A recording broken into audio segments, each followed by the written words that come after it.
And I call the member for Hunter. Thank you, Mr Deputy Speaker. I move that all words after that be omitted with a view to substituting the following words. The House declines to give the bill a second reading as the government's petrol tax is a broken promise that will increase the cost of living for Australian families. I'm going to give away to my seconder immediately so that he can leave the chamber. I've signed it. Is the amendment seconded? I call the member for Lingiari. I reserve my right to speak. I thank you, Mr Deputy Speaker, and I thank the House. And I congratulate by congratulating the member for Hume for at least showing up, a thoughtful contribution as always, but at least he showed up to attempt to defend his own government's decision. Far more courageous than some of his colleagues, but I'll return to that in just a moment. There is two issues. Yes, I'm coming to you, Member for Mallee. I'm coming to you. Don't you worry about that.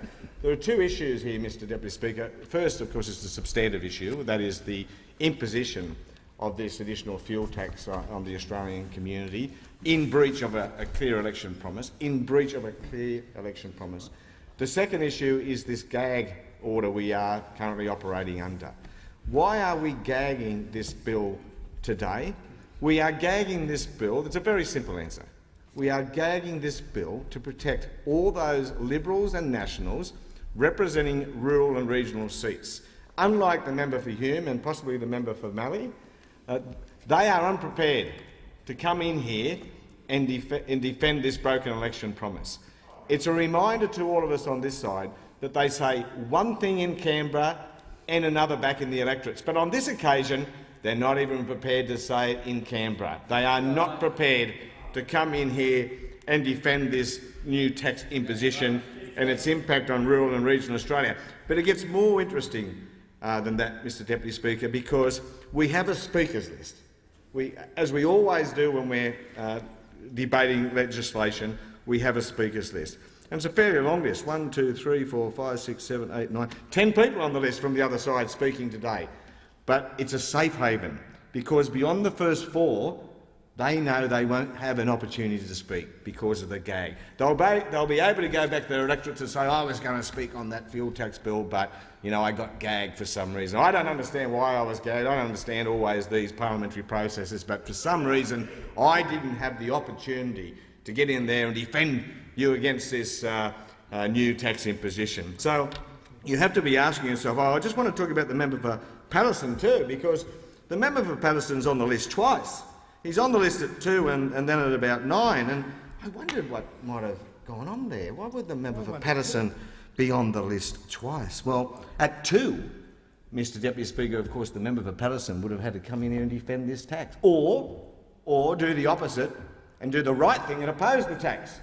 But no, I think he realised, Mr Deputy Speaker, so he shoved himself right down the list so he can go back to his electorate like the others and say, well, I would have been in there defending you on this matter, but I wasn't given the opportunity and I don't have control over these matters. So let's have a look at those who aren't turning up. Well, there's the member for Eden Monaro. He's on the list at 5. How convenient is that? How convenient is that? He will just miss out. I bet he's so disappointed. And remember, here he is now. He's the member for Eden Monaro now. I wonder if he's contemplated whether he'll get an opportunity to speak on this bill, and if he has, and he obviously has, planning himself at number 5, has he spoken to the Leader of the House? Has he spoken about his lost opportunity? I bet he has not.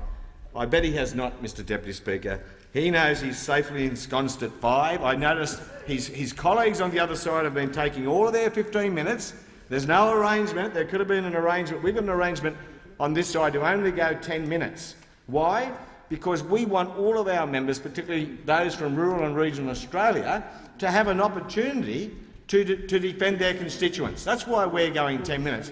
But over that side, Mr Deputy Speaker, it's 15 minutes. I bet they had instruction from the Chief Government Whip, and as you know, I've been a Chief Government Whip, Mr Deputy Speaker. I know how these things work.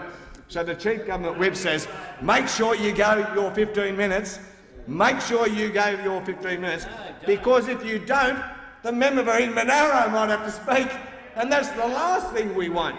It's a no-win situation for us. If the member for Eden Monaro goes in and defends this tax, this broken promise, he'll be in trouble in his electorate. And if he goes in there and attacks this tax for what it is, that's going to cause us problems on this side of the House. So make sure you go your 15 minutes. Don't let the member for Eden Monaro or anyone who follows him on the list speak, because that would be a very bad outcome for them and a very bad outcome for the government. So here we have this little plot. Now maybe we could go a bit shorter, I asked the member for Grainer, and that might get the member for Eden Monaro on the list. There's a strategy the Labor Party could contemplate. So I'll take the member for Hume's invitation to sit down even earlier if I can, and give the member for Eden Monaro the maximum opportunity. And maybe the member for Patterson will walk in here in the next couple of moments and suggest the speaking list be changed to give him an opportunity to defend this broken promise and this unfair tax. You calling a point of order? I asked if Mr. for Agriculture has a call. I'd ask if the member would give way for an intervention. Yep, that'd be very nice. Oh, thank you very much. I just have to clarify one thing, because we're talking about the excise, an increase of less than 1 cent. But it's not an opportunity for is it speech. true or not? Is it true or not that the Labor Party still has a policy, a 6.85 cent a litre increase in the price of diesel as of the 1st of July?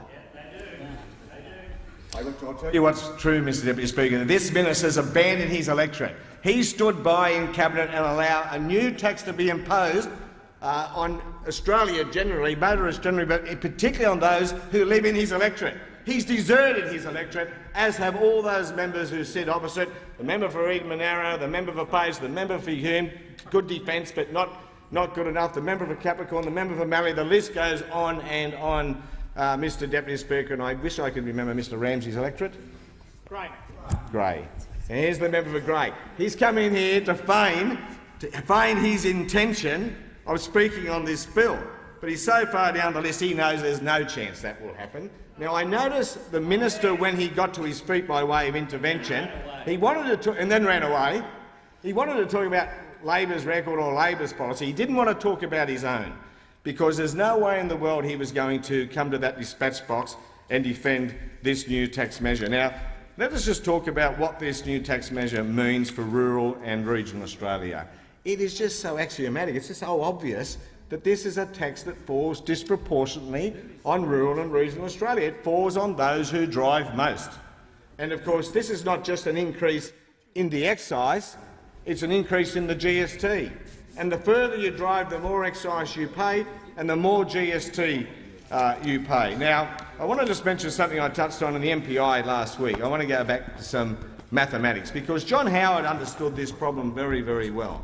He understood that placing a GST on fuel was going to have a big impact on motorists and the budgets of families everywhere. He further understood that it was going to disproportionately impact on rural and regional Australia. So he reduced the excise. He took almost 7 cents off the excise, so that when the 10% went on, it would result in a nil increase in fuel prices. But that was fine while ever fuel prices were less than 77 cents. So let's go through it.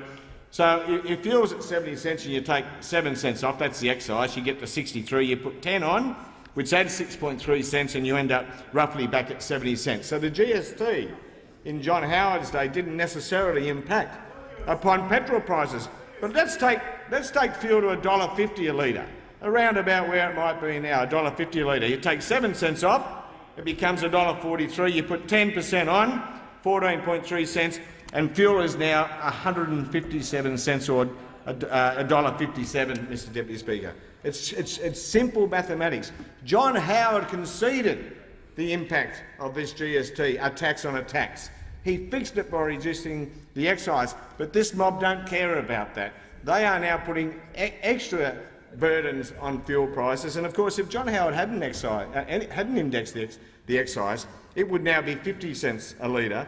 And on a rough calculation, depending where the price is, it means that motorists would be paying around 16 cents more a litre for fuel than they currently are. And of course, that figure would be bigger in rural Australia, where we drive long distances to get to what we need to do. Unlike the Treasurer, he goes across the Harbour Bridge and he's reached his point of destination a few minutes later, but in rural and regional Australia we can travel hundreds of miles to our destination, tens of kilometres, if not more, to the supermarket, for example, and this is why this falls disproportionately, and of course transport costs and fuel costs there become embedded in that formula as well.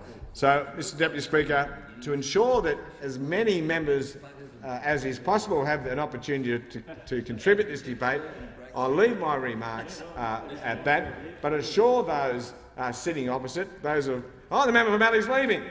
He's not even going to attempt to feign an attempt to make a contribution to this debate. I'll leave it to my colleagues to follow. I'll give as many coalition members an opportunity, but this government stands condemned for this terrible, broken promise. I thank the member for Hunter.